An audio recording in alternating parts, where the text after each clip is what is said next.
now that I have your attention. So sorry for that. I want to go ahead and get started. It's straight up 6 o'clock. We have a wonderful panel this evening, and I want to make sure that I give them time to talk.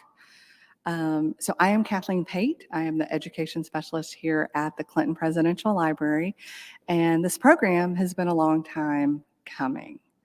It's in conjunction with our exhibit, Women's Voices, Women's Voices, Women's Votes, Women's Rights, which was originally supposed to open in the summer of 2020.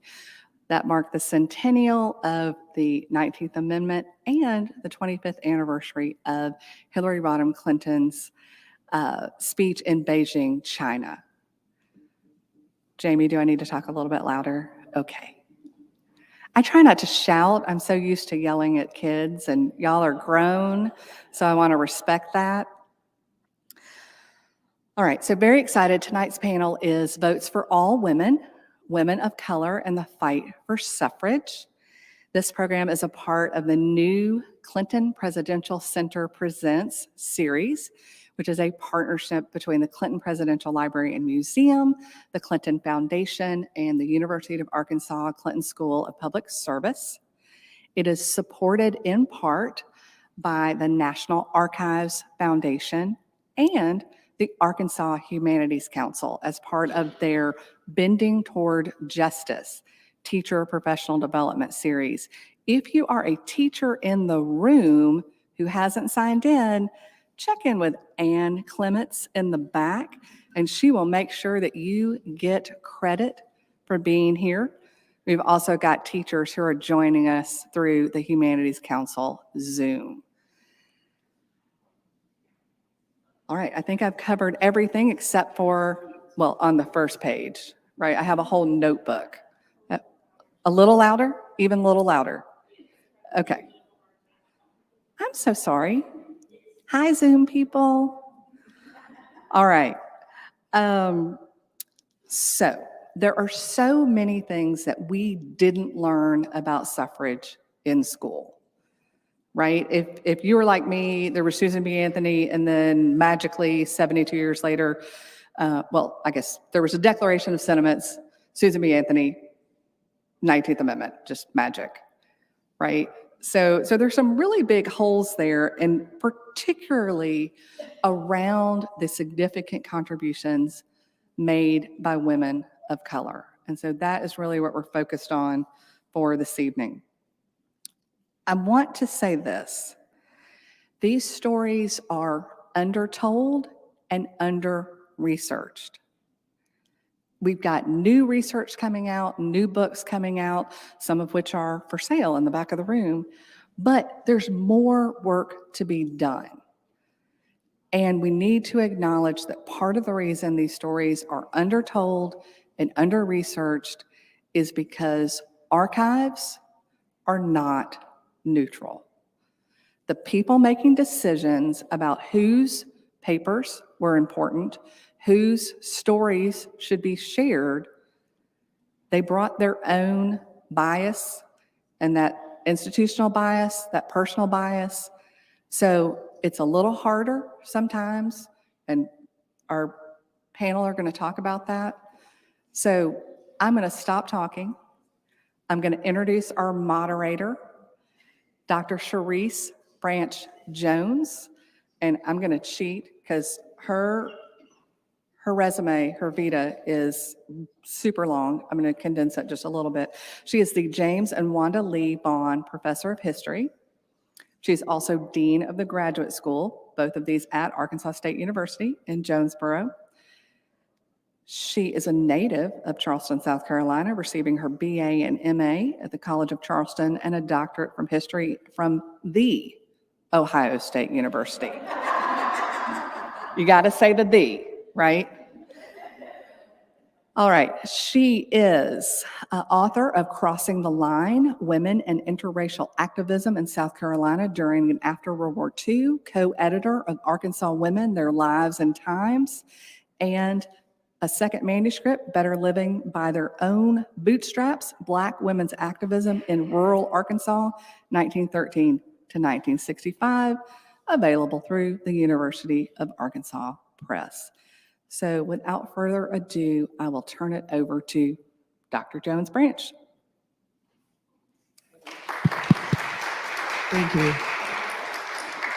Good evening, everyone. I want to do some introductions of my own, and I will start with Dr. Cathleen Cahill.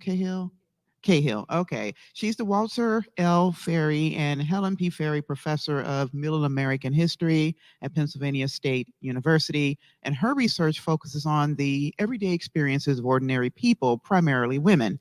She has published multiple articles in 2 books, Federal Fathers and Mothers, A Social History of the United States Indian Service, 1869 to 1933, which won a book award from the Labriola National American Indian Center at Arizona State University Library, and the Weber Clemens Book Prize honorable mention from the Clemens Center for Southwest Studies at Southern Methodist University.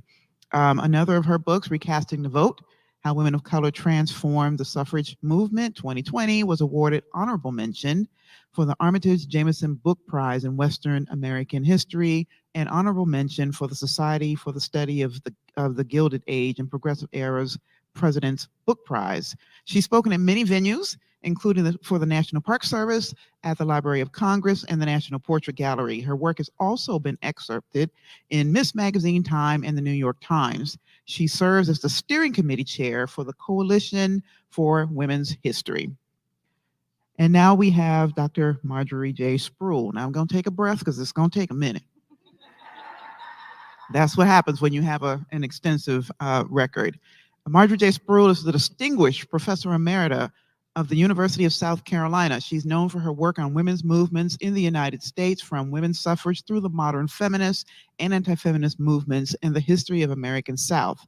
Her book, Divided We Stand, The Battle Over Women's Rights and Family Values That Polarized American Politics, was published in 2017. For this particular work, she received support from the National Endowment for the Humanities, the Woodrow Wilson International Center for Scholars, the Radcliffe Institute for Advanced Study, the National Humanities Center, and the Gerald Ford Foundation. She is the leading authority on the study of the women's suffrage movement and women in politics. In 2021, she published a second edition of One Woman, One Vote, Rediscovering the Women's Suffrage Movement with New Sage Press. She's also the co-editor or author of multi-volume anthologies on the lives and times of women in Mississippi and South Carolina. And she's just done too many things.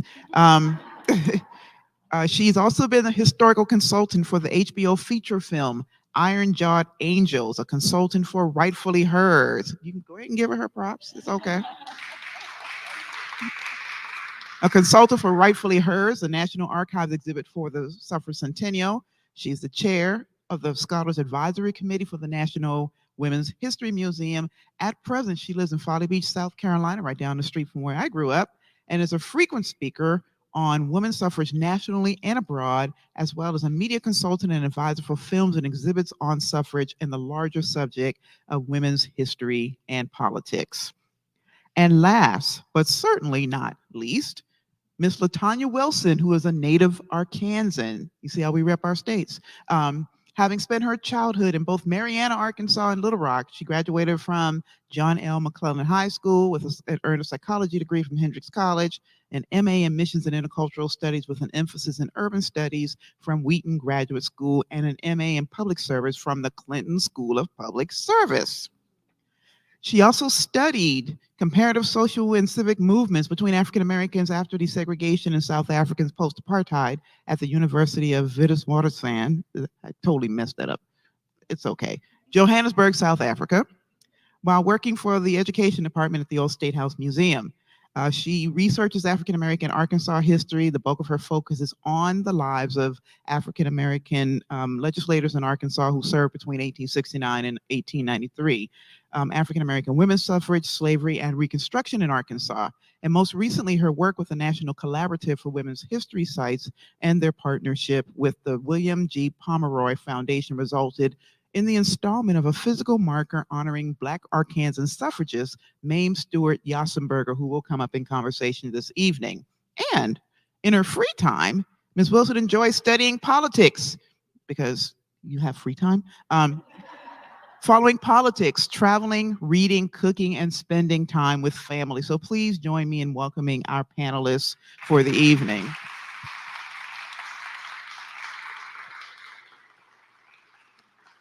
And I want to start with a question for each of you, I suppose, just to sort of get us all warmed up. How did you come to your research? How did you come to your research? How did you decide that this was the topic that you wanted to research and write about? And in no particular order.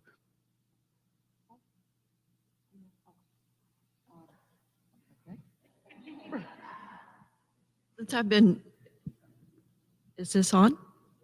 Okay. Since I've been doing this the longest, maybe I'll start. I got started by, as you say, stumbling across something in some archives. And it was a long time ago because this was even while I was an undergraduate at the University of North Carolina, Chapel Hill. And I was taking the first course that they offered on women's history.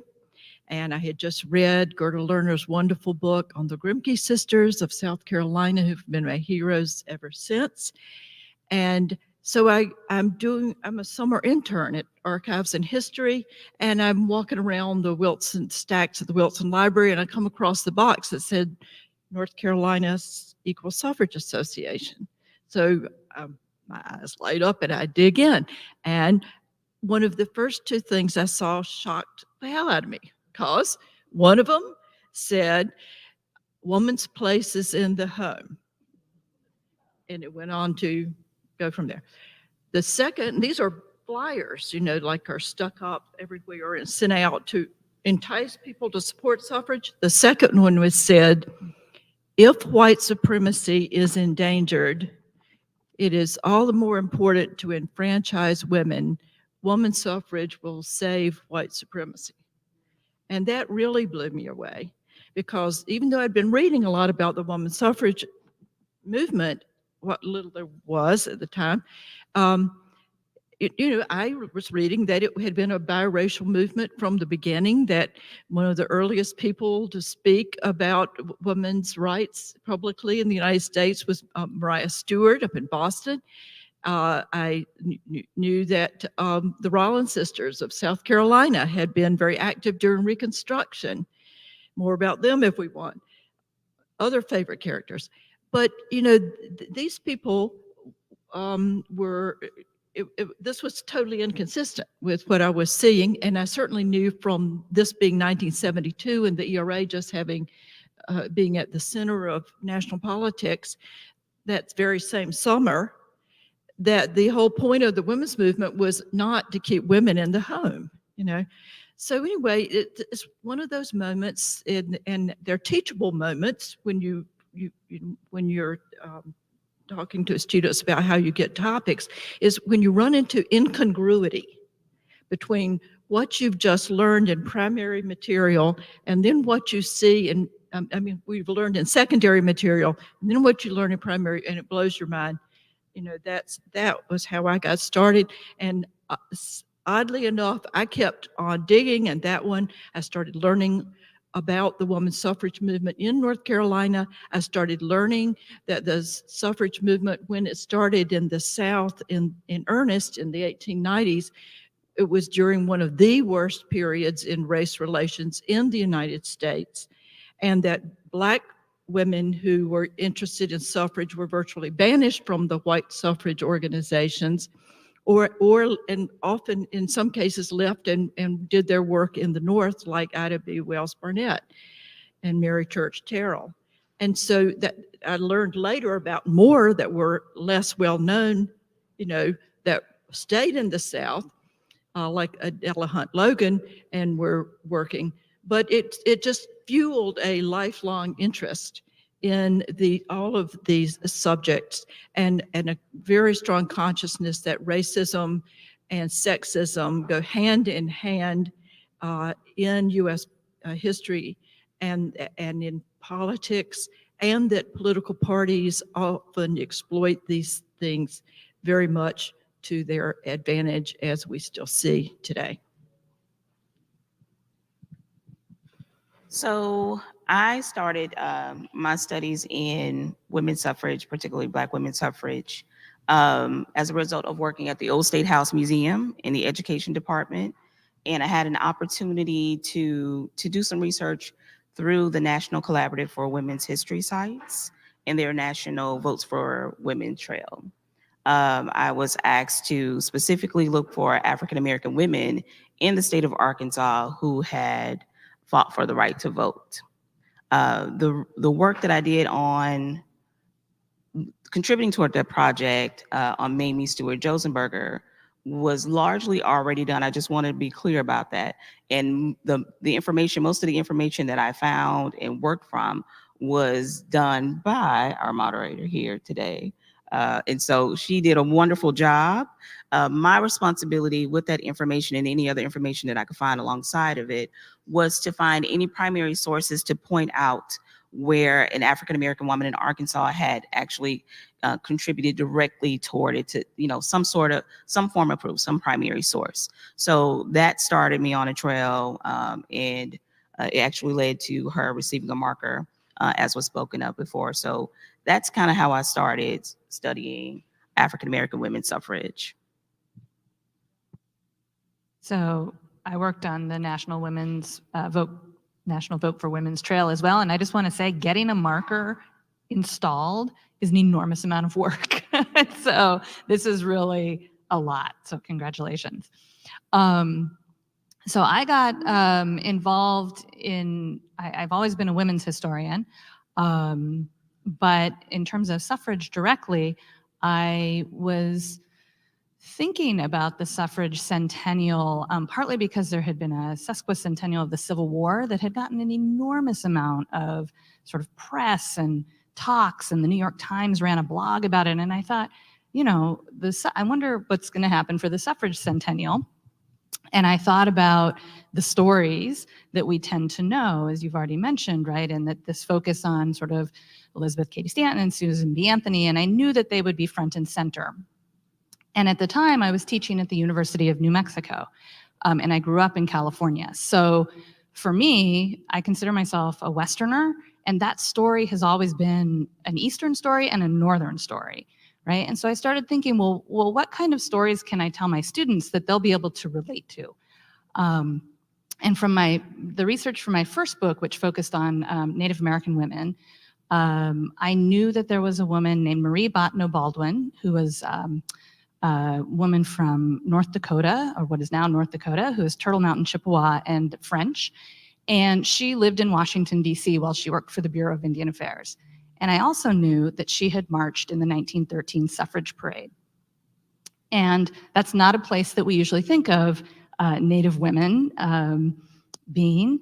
And so I thought, well, I'll write a little something about her, maybe a little short article or something.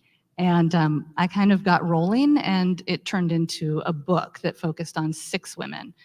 One of the other women was from New Mexico, and she's well known in New Mexico. So there are, right, people have written about her. So for her story, I actually drew on other historians. As you say, there are, you know, some people have done this work, but outside of New Mexico, people didn't really know about her at all. Her name was Nina Otero Warren, and she's one of the first women to run for Congress after 1920, and we can talk more about her as well. But you know, this sense of digging into the sources and finding women who were in places that I didn't expect. So this sense of the unexpected nature of these histories, and following them and trying to find sources that told me more about their stories. I mean, that was a challenge I couldn't pass up. So. And it's interesting that you talk about challenges that you can't pass up, because I personally have had the experience of people telling me, oh, well, so-and-so or this group of people didn't do these kinds of things, and that's why there are no resources. And I absolutely take that on as a challenge that I've always won, by the way. But the idea that because people didn't leave records in an easily discoverable place doesn't mean that records don't exist, right? And I think one of the things that we can talk about maybe a little bit later is how we think about where to locate sources to tell the stories and the experiences of people who aren't famous, people we typically wouldn't know very, very much about. But I think we can come back to that. So here's another question that I have here. So when you think about the research that you've done and the work that you've published, how has this contributed to our understanding of women's suffrage? Not all at once. I'll start. One of the things that I learned was Black suffragists is not a misnomer, but I think you would probably be hard pressed to find Black women during that era, during the suffrage era, who would solely consider themselves as Black suffragists. Now, there are some. We know some who held that title and held that platform. However, Black women were fighting on many fronts and many platforms. So you wouldn't find necessarily looking for the terminology in research, Black suffragists.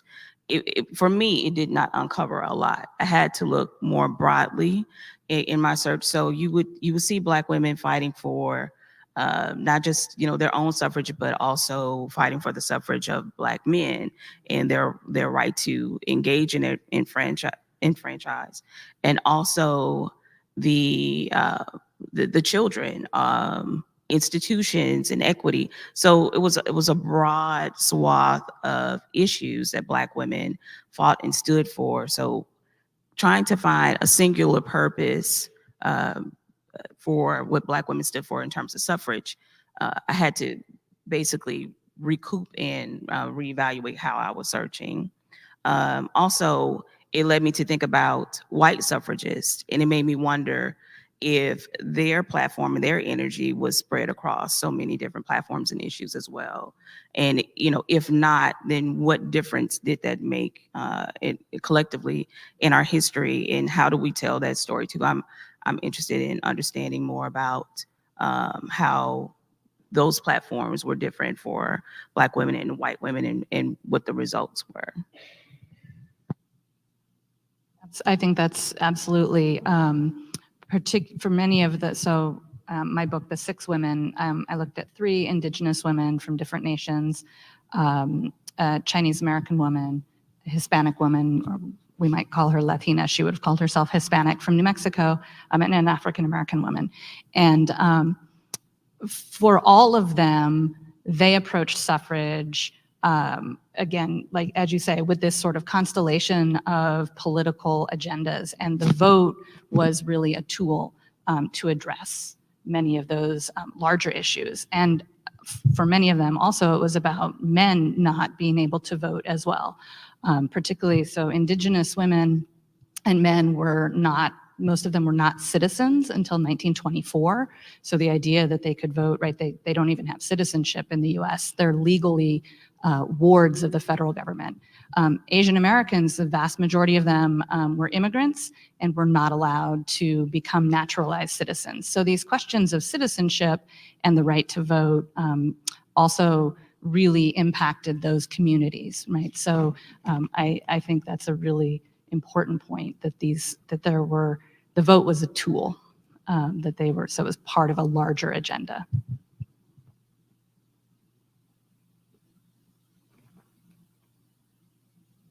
What is the question again? I've been stumped by my panelists. Basically, how has your research expanded our understanding of women's suffrage? Okay. Well, I think that though I've tried to look at the whole country, I think a lot of what I've done has been helpful, especially in understanding the South, because at the time I started working on it, there hadn't been a whole lot, and it was overlooked, I think, in part because of the ugliness of the story and the almost complete lack of success, except in Arkansas and Tennessee and Kentucky and Texas.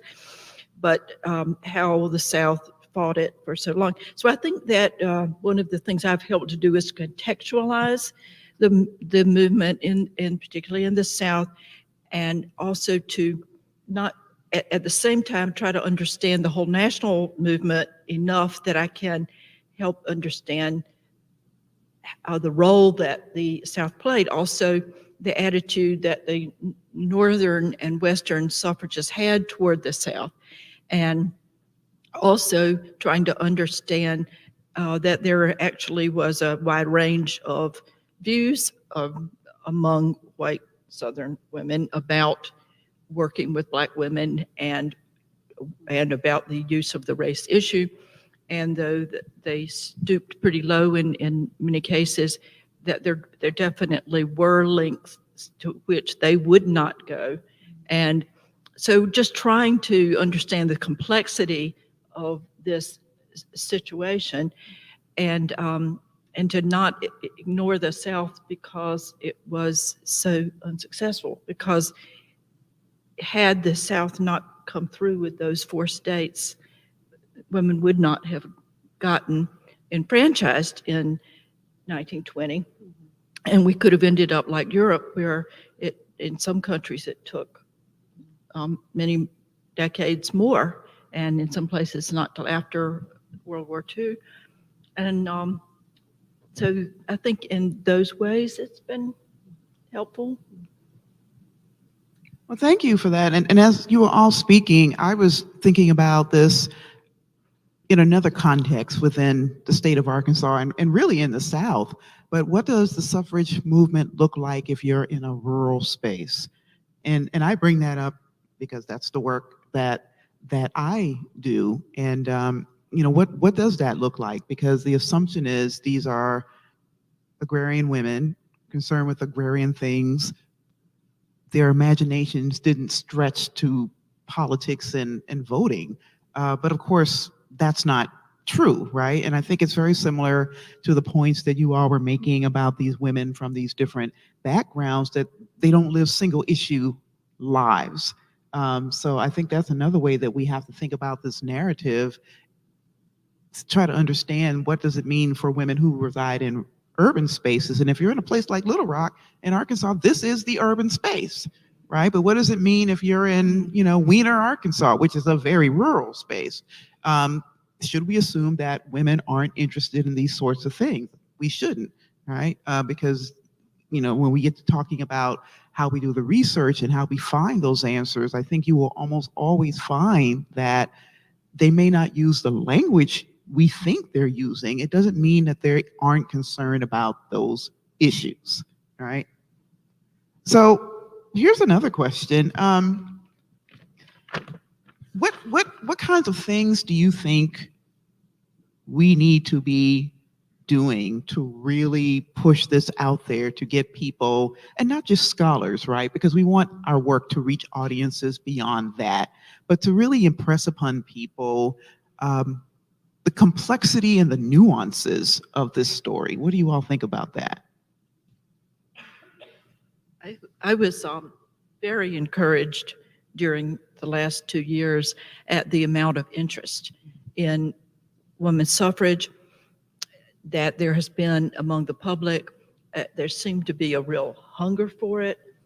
It kept us all very busy, despite the fact that we had to do so much of it by Zoom, which was disappointing, but nonetheless, it, as you pointed out earlier, it actually created a lot more possibilities for people who couldn't necessarily come to a program or were homebound or whatever, and things that were used by teachers as well. So it's very encouraging. And I think the fact that 2020 and this suffrage centennial coincided with one of the most turbulent presidential elections that we have ever had. And it was one in which women played such hugely dramatic roles, not only as voters, and they've been out voting men since 1980. Slow start, but once they got going, really turning out in big numbers, more than men, but also as candidates, which ended up with Kamala Harris breaking some barriers, if not ceilings, some barriers that really needed to come down. But also in a time of voter suppression, that reminds me a great deal of what we saw in the 1890s in the South, that now women are playing such a fascinating role as voting rights activists and organizers, almost like, picking up the ball from the suffragists and then from the Fannie Lou Hamers and Victoria Grays and others of the 60s. And now Stacey Abrams and many other women in her state and across the country, who are just playing this incredible role. And it was just a real wake-up call, I think, for the country. And that, ironically, at the moment that a lot of people learned for the first time about what suffragists went through, they're also learning a whole lot more about how this fight is not over, and that voting rights are very hard to win in the first place, and then they have to be fought for over and over again. And so I think that continuing to tell this suffrage story and seeing teachers like you get their kids involved in doing the research at the local level, and having people learn that this is not just a story of Anthony and Stanton and Stone and a few others, but that the work of people in every community. I mean, these things had to be decided. Public opinion had to shift in a really big way. Politicians had to believe that it was going to work for them. And that's not the work that just a handful of leaders at the top. It has to be a grassroots, really well-supported movement. And that's some things that I think we need to learn, and we need to keep teaching it every chance we get. I think I'd add to that it is hard fought and hard won. And right, often in your history books, it's a one little paragraph. And that sounds really easy. But right, as you say, it lasted for generations, right? 1920 for many women of color was not when they won the right to vote. They had to keep fighting.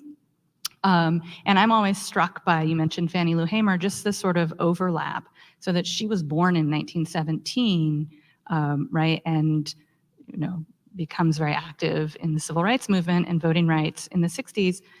Mary Church Terrell, who's born in the 19th century and very important in passing the ratification of the 19th Amendment, dies in 1954, right? And we sometimes think of these periods as so different and so far apart, but they're not. And so, right, even again, sort of the activists from the 70s and second wave feminism or the civil rights movement, right, are still with us today. So that the constant struggle, but also the kind of inspiration of their lives. Repeat the question. I've heard so much good stuff. You all are not My paying mind is attention. No, basically the question is, how do we make sure people understand why this is so important? And not just academics, not just scholars, but the wider public. Just your thoughts on that. Historical markers are big. Yeah, that's one way to do it. How do we make sure that people are aware of how important this is?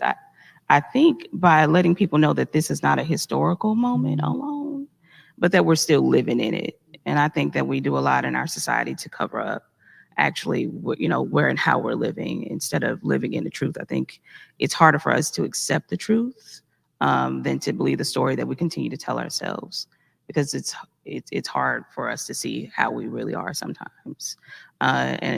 So it's important to realize that, that was a historical movement, and we have people and we have markers today that we put up, but the vote is still not won for a lot of people, and the vote is still fought for by a lot of people in our country. So it's not a thing that that was in the past and that we celebrate. Yes, we do celebrate where we've come from, but we have a lot of work to do.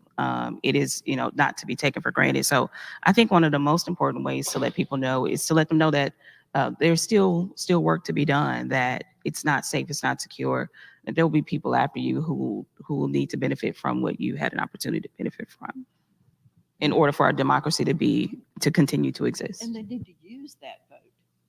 Absolutely. Absolutely. And I think, and I'm just sort of talking about everything you all said.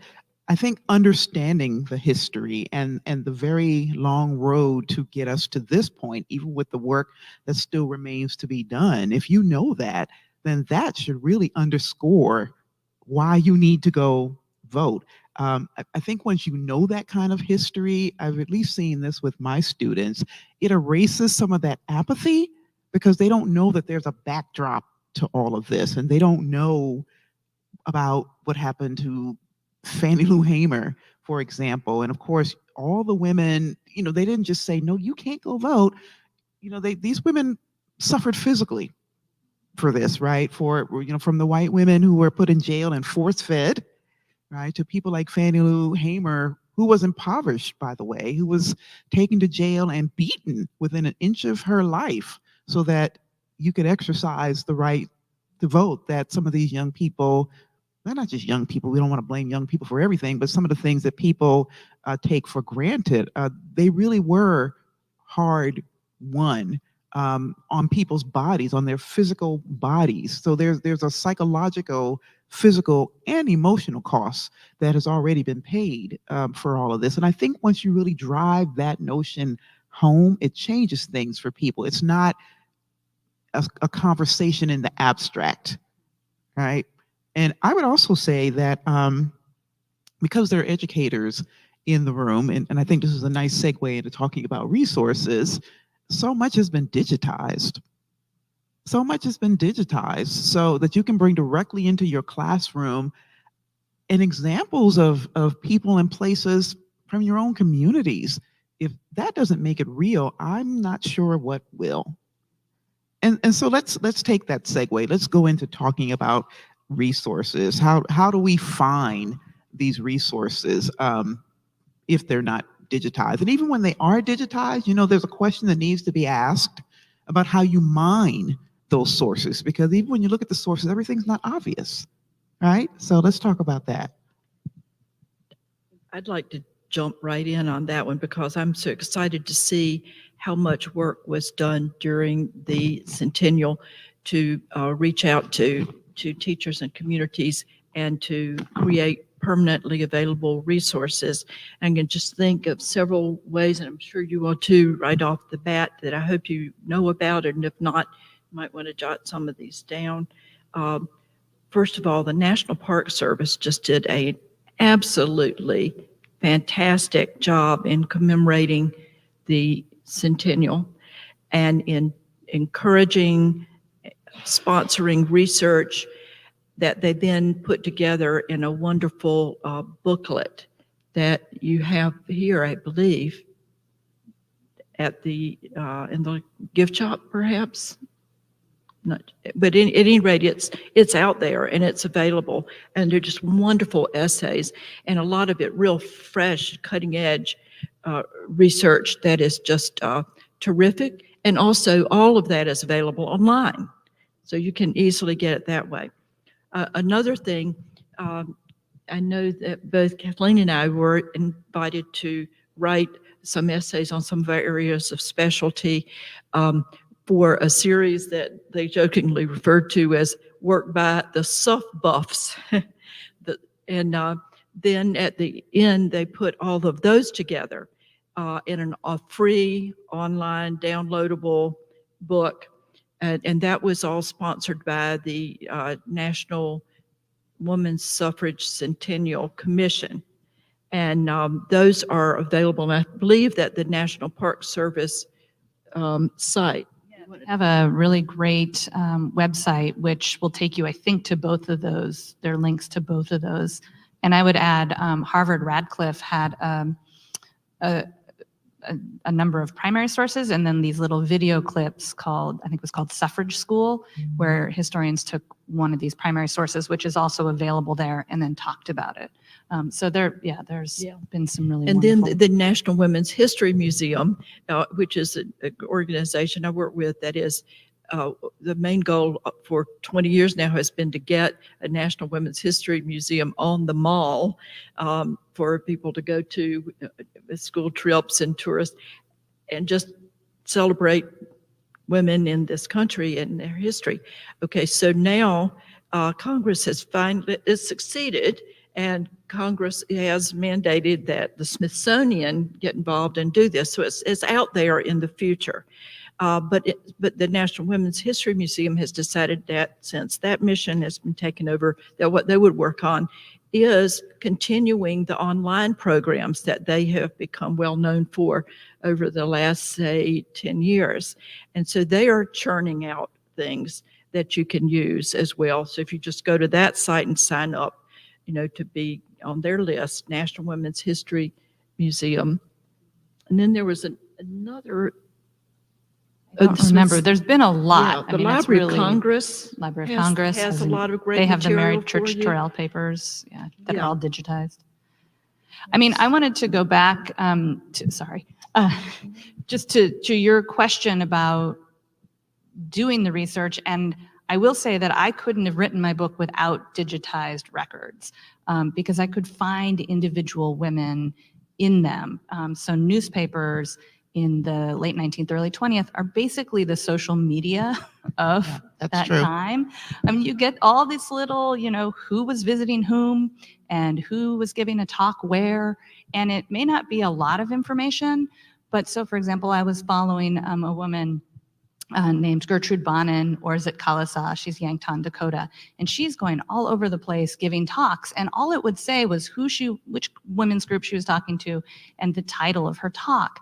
But it showed me that she was talking to, the YMCA or the YWCA, right? The Women's Christian Temperance Union, the American Pen Women. I mean, she's all over the place talking about Native women and citizenship and suffrage. And so, on one hand, it seems kind of repetitive, but that very repetition told me how much work she was doing. I think that's an absolutely excellent point. And the same is true when talking about Black women.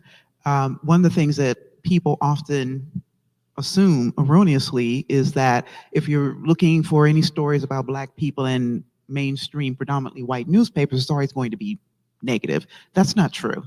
That's not true, right?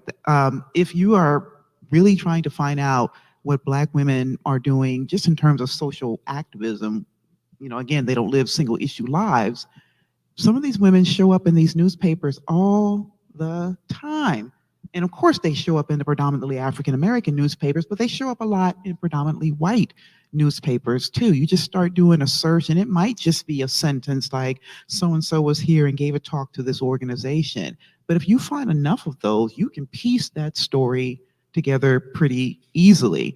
And it's easy for us to access a lot of these newspapers. We work for universities, but you can access a lot of the same sort of things. Somebody mentioned the Library of Congress. There's Chronicling America in Library of Congress. You don't have to pay for that. If you do want to pay, there's newspapers.com, archive.org is free, hothytrust.org is free. I mean, it's just, how do we do research before? The hard way. We walk through the snow up to our.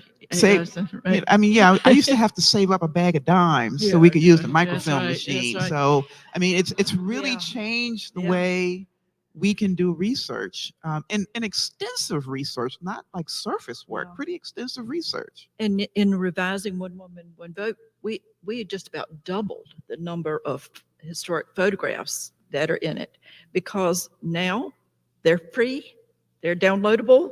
And you can get permission easily. A lot of them are in the public domain. Unlike all my work on the recent women's movement and conservative reaction, I had to pay through the nose for a lot of those pictures, but the suffrage ones are out there and everyone has been making them available.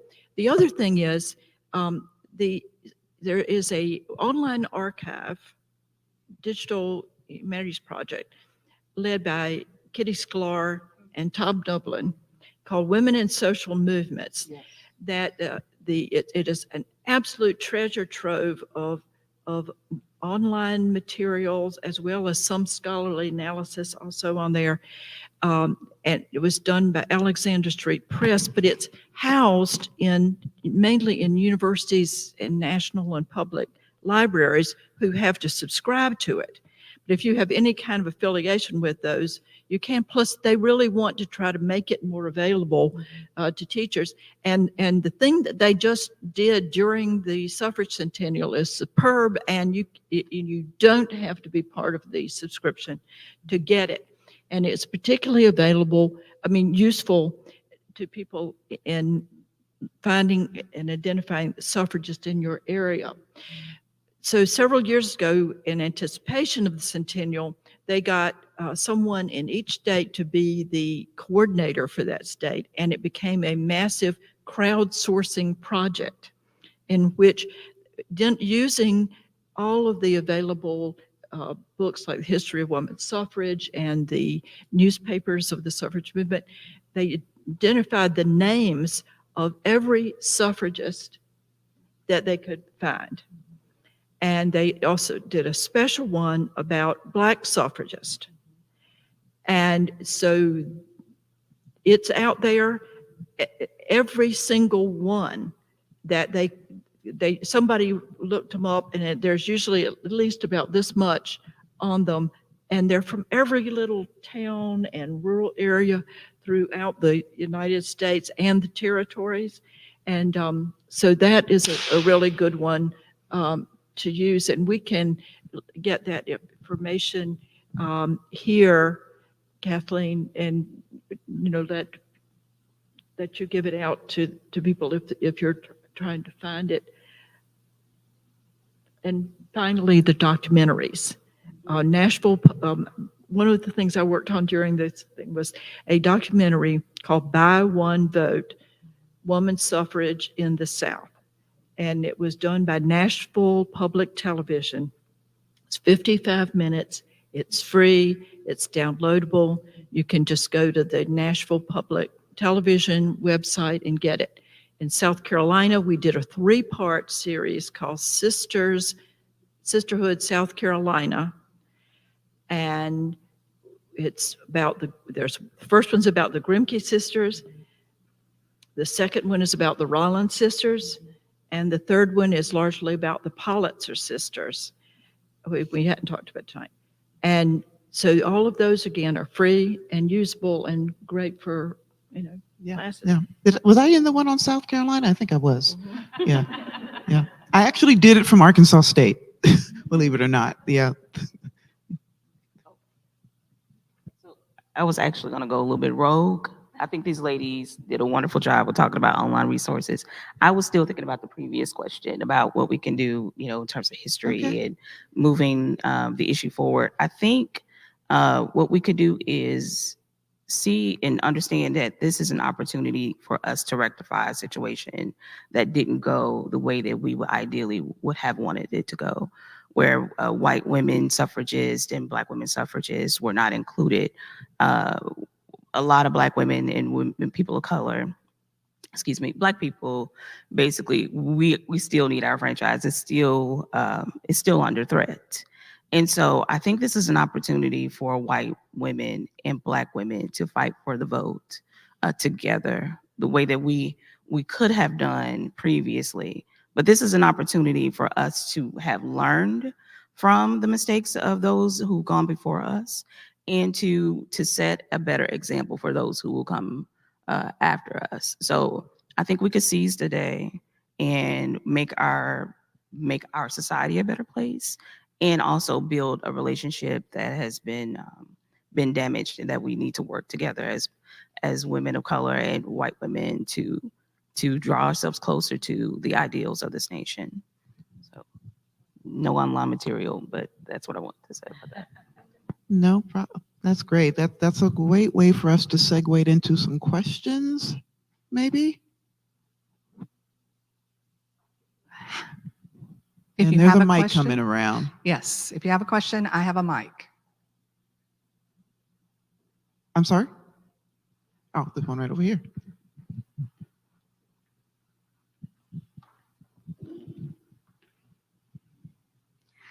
Such a pleasure to be here. My name is Lisa Sabir, and I'm a sixth grade middle school ancient history teacher. And I'm going to be getting 100 students started soon on National History Day projects. And of course, women's suffrage is going to be right in the mix, as it always is.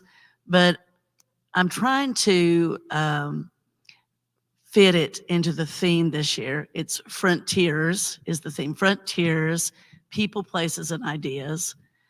Where would you, any of you can answer this, where would you tell a student that the frontier began for this movement? Where would you say that the frontier started? Well, I'm a Western historian, so I have a complicated relationship to the word frontier. But I think, right, the fight for women's rights, at least, started, we could start at the beginning of the nation. We could start earlier, but if it's History Day, maybe, right, start there, right, with the Revolution, with people like Phyllis Wheatley writing to George Washington and, you know, reminding him that Black women also wanted liberty. You know, Abigail Adams famously writing to John Adams to remember the ladies. You know, the advocacy for the vote, Black women were calling for the right to vote in their churches in the 1820s and 1830s. So, you know, I think you can start very early in the nation's history.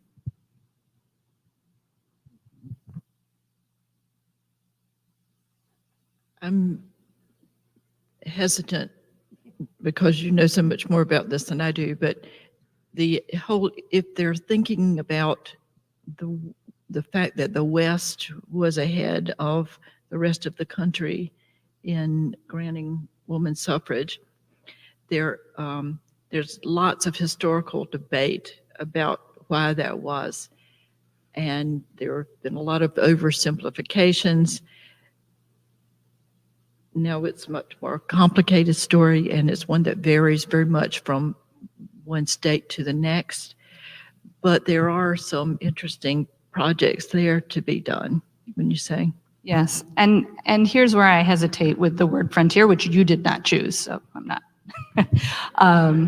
But right, one of the reasons that Native people were not given citizenship until 1924 was the idea that they were savages and uncivilized, and the frontier line was that line of civilization, which was when white people moved west and settled, right? And once there were white settlements, often signified by, right, the first white woman to move there or the first white child to be born there, then it was civilized, and then the frontier was beyond that. And that's usually where Native people were, right? So, and a number of the Western states that do enfranchise women first, right, before 1920, often disenfranchised Native people in those states. Again, through, there were specific clauses in places like Arizona that said if you were a ward, you couldn't vote, right? And so after 1920, Arizona and New Mexico both used that to keep Native people disenfranchised until 1948, right? Despite them having federal citizenship in 1924. So that's a lot. But so using frontier to mean kind of a particular place has to be sort of nested in the idea that it is drawing lines between, you know, civilized and uncivilized, and that usually draws lines between white people and Native people. You might explore the idea of new frontiers in voting, meaning a couple of places that have not been granted statehood that are trying to get statehood, like Puerto Rico and Washington, D.C., which experiences more discrimination against American citizens than any other part of the country, perhaps. So those are some new frontiers to explore, is to look at the voting rights movements in those areas and why that's been held up in Congress so long. I have a question. I'm 38, and I remember going to school, public school, and I remember how I was raised coming up, black and white TV, Martin Luther King, Rosa Parks, so forth. But I never heard of the women's suffrage. I never heard it. So even when I got into college, I was more on doing research on HIV or something, or organizations, how they build. But so my question is, why come?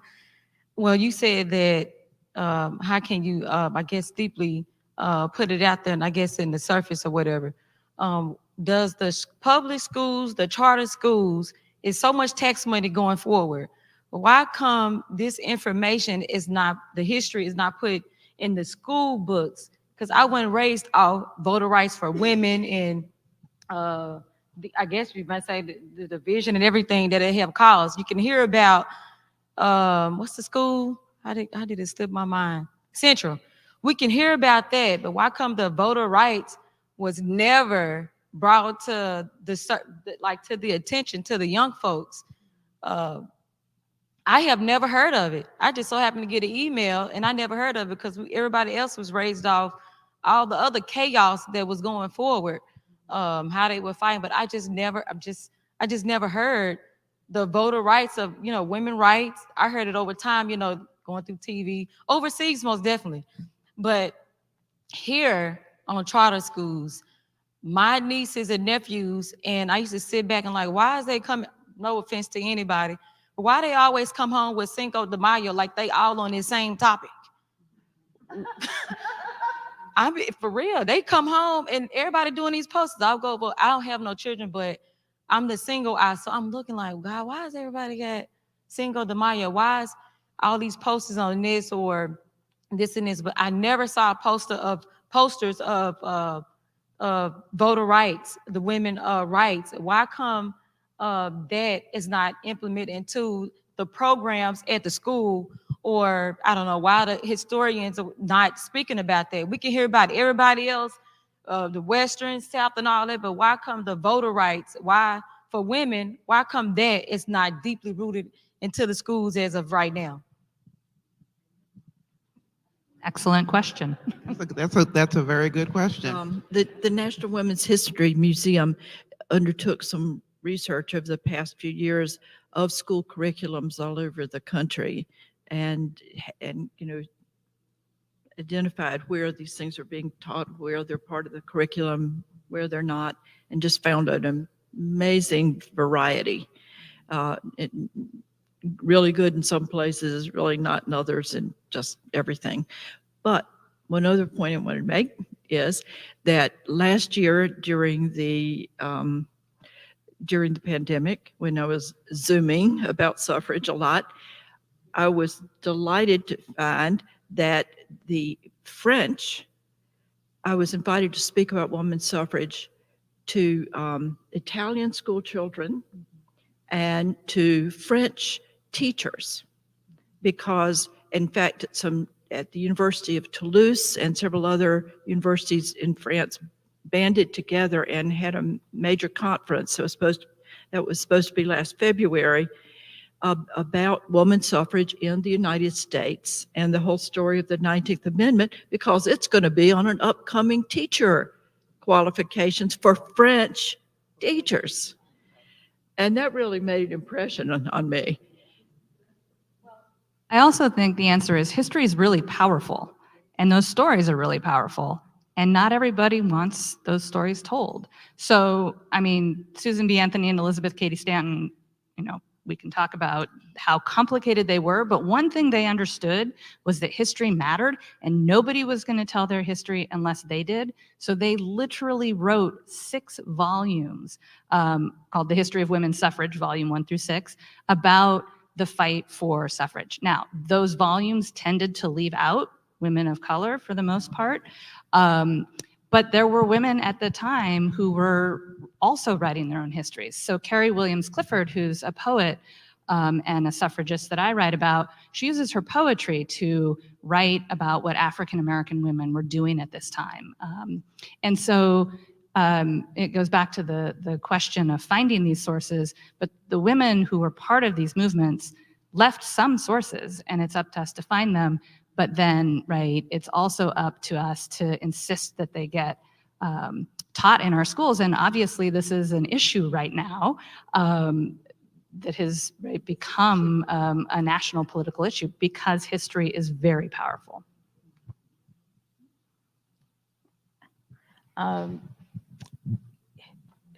Toward what you just said, I think it's very political. And if you look at the history of textbooks and what are in textbooks and who sponsored the textbooks and who made sure certain information has been left out of the textbooks, it could tell you a fuller story.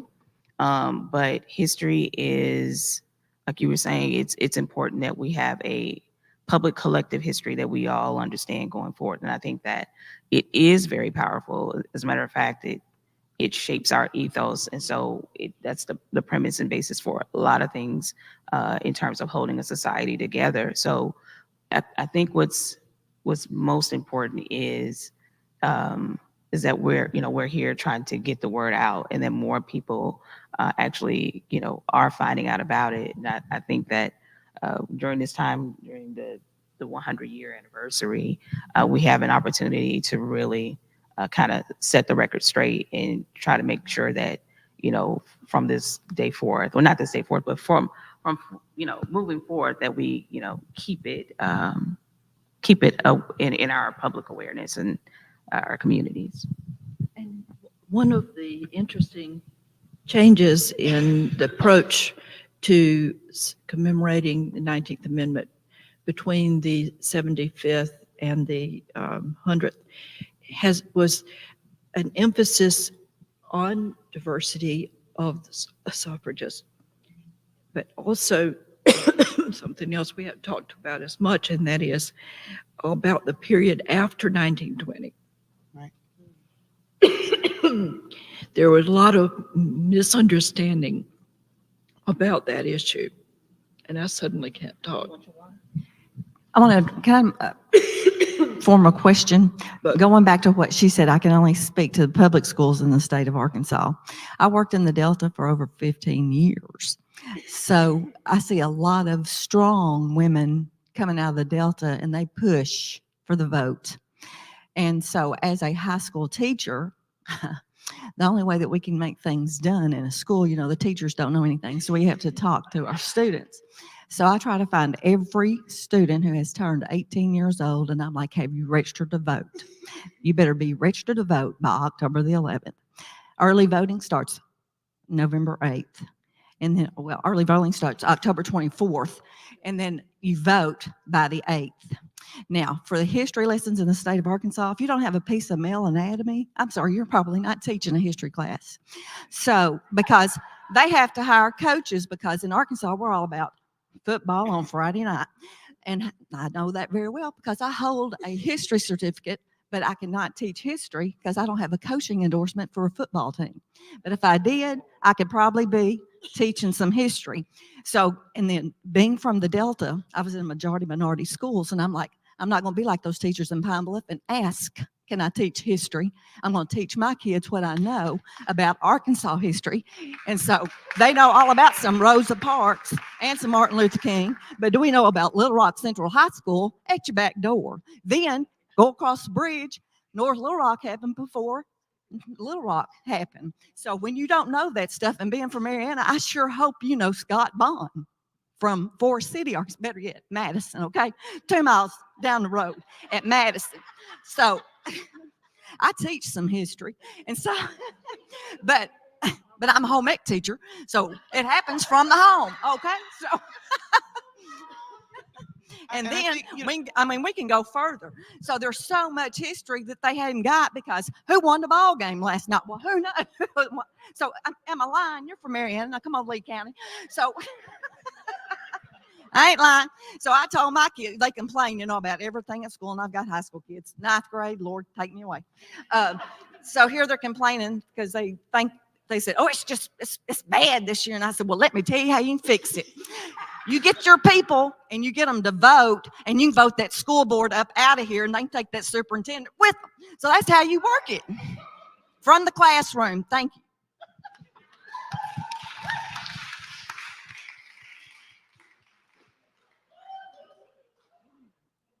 Is there another question? Because I think we're running short on time here. She's right behind you. Comments With- that you were interrupted by your cough, please. Thank you. I'll try again. I don't really cough. I was just saying that in this past anniversary, we have talked a whole lot about the women who did not get the vote. And not just looking at how we got the 19th Amendment through finally, which is an amazing, long, complicated, and super important story, but the story about what happened afterwards with women in the vote is also a super important and very long story. And when I did this new version of One Woman, One Vote, the last chapter is a brand new chapter that was my pandemic project. I just read about this and tried to do sort of some own research and some synthesis from others, political scientists and historians, about this. And this is one, I found it utterly fascinating. Now, I certainly was well aware that African American women in southern states, where the majority of African American women live, were not able to use that vote. Some did, but not very many. And the more that the registrars saw in them turn out in huge numbers, the more determined they were to tweak those laws that they had already put into place to keep Black men away from the polls and apply it to Black women. It was an utterly fascinating story, though, because Black women in the South really, really tried. And they had the help of the NAACP. And when they were denied, they took lots of records, and they had some allies in Congress. There were congressional hearings.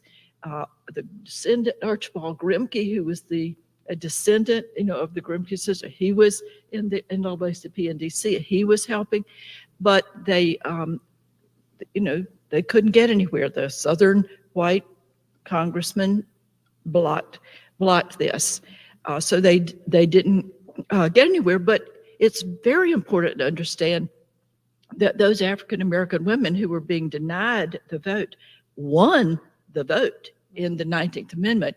I'm all the time hearing people say incorrectly that African American women were not enfranchised through the 19th Amendment, and that is simply not true.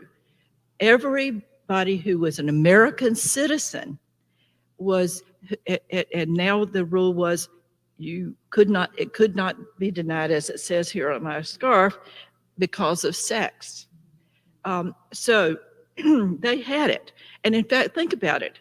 If they had not been included in the 19th Amendment, then once the Voting Rights Act came through in 1965, then they wouldn't have been included. Fannie Lou Hamer still wouldn't have gotten to vote. Okay, so don't believe that. We do need to do that. And all those Black suffragists who worked so hard to make it happen would be pretty pissed if they thought that you were saying that they had not gotten the vote through the 19th Amendment, because they sacrificed a lot for it. So the other thing is that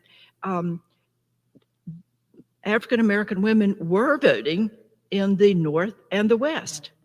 And in fact, in Illinois, Ida B. Wells Barnett and her Alpha Suffrage Club had been voting ever since 1913 because Illinois had enfranchised women.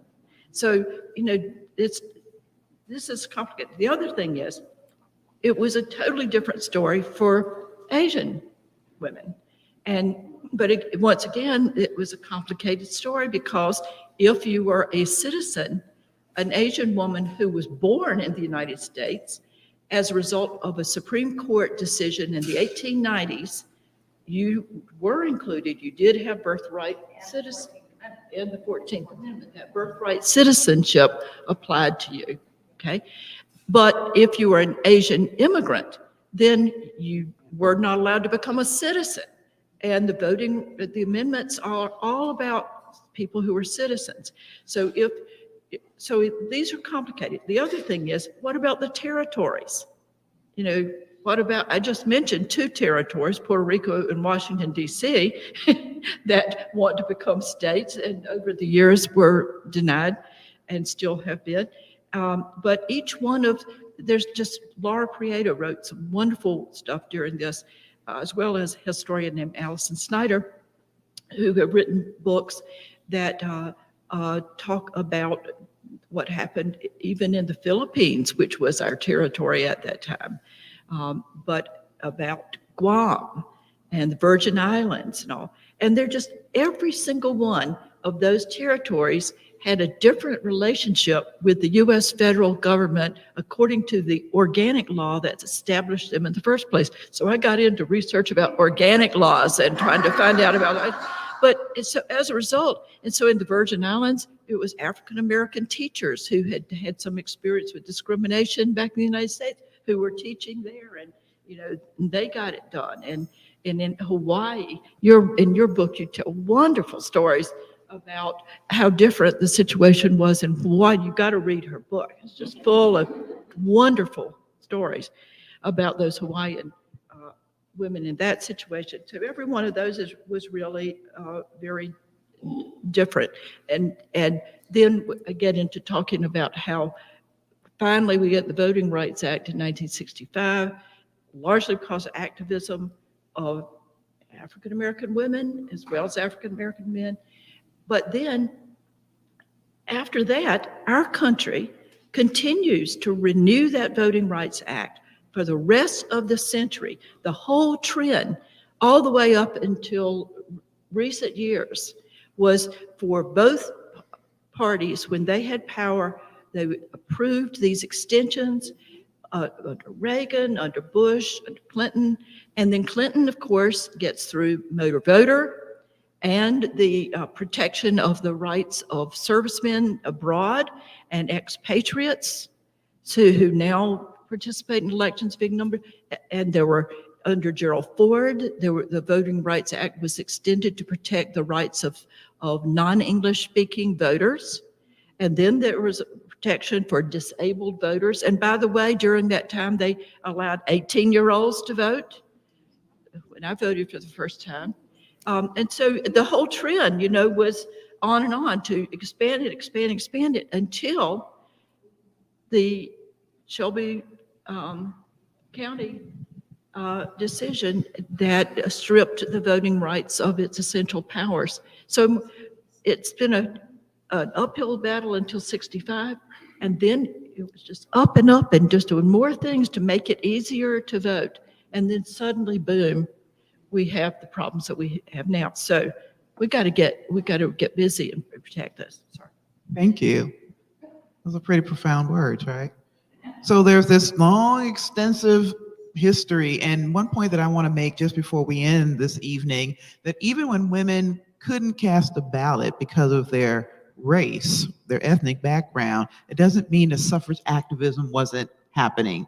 Right? So I think a lot of times people think that you're politically active if you in fact cast a ballot. But having those discussions, even if you can't cast the ballots, preparing the next generation to do just that, anticipation of things like the Voting Rights Act and what have you, that work is ongoing across classes, across race, across ethnic backgrounds, even across geography. So it's much more than casting a ballot. It's that work of educating people and getting them to that place where they understand the importance of casting that ballot when they have the opportunity to do so.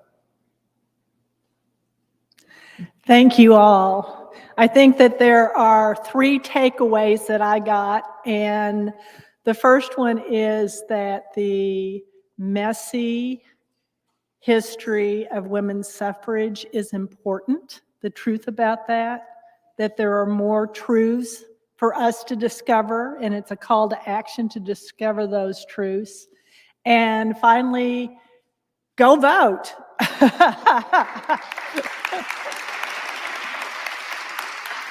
Take a friend, take 2 friends. I'd like you to join me in thanking our panelists, Cathleen Cahill, Latonya Wilson, Marjorie Spruill, for sharing their truths with us tonight, and for our wonderful moderator, Dr. Branch Jones. And I know that we're going to have the book signing. Please stay for that, and maybe you'll get some more questions answered. So thank you all.